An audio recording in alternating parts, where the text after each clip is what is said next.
Hello again. I'm sure that viewers will be aware that key elements of Black British history consist of the supposed fact that Black Roman soldiers were stationed in this country 2,000 years ago, and that a Black emperor called Septimius Severus lived and died in Britain. These claims are now taught as established facts in our schools and feature in children's history books and television programmes. Using precisely the same logic, we can assert without the shadow of a doubt that Hitler's deputy was actually a black man.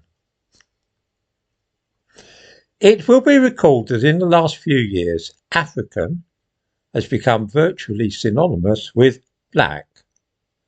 So it is that Cleopatra was ruler of Egypt, a country in Africa, and so she is portrayed in modern films and television programmes these days as a black woman.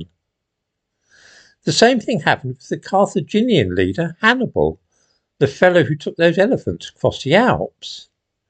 When Netflix made a series about Hannibal, guess who they chose to play him?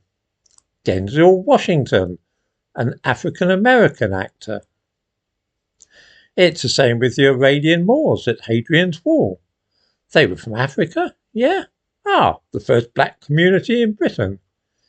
African equals black person. Of course, none of those people were really black at all, but that's a minor detail. The ethnic group which has dominated North Africa, as far as we know since the earliest humans arrived there, are the Berbers, and they're not in the least bit black. Cleopatra was Greek. That Roman emperor was part Roman and part Phoenician, the people who come from what is now Lebanon. And Hannibal was entirely of Lebanese origin, to use the modern name for the district from where his family came. Having cleared the ground a little, we come to the surprising revelation that the man chosen by Hitler as his deputy was in fact an African, and every bit as black as Hannibal or Cleopatra.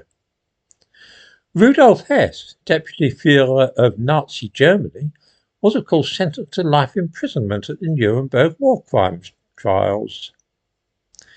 He was born in Egypt in 1896 and grew up there until he left the country in 1908 at the age of 14. This means that using the modern logic as it relates to people like Cleopatra, Hannibal, and the Roman Emperor Septimius Severus, he was, well, African. The objection may be raised that his family were not African, but this applies too to the three people I mentioned. Their families came from Greece, Italy, and what is now Lebanon.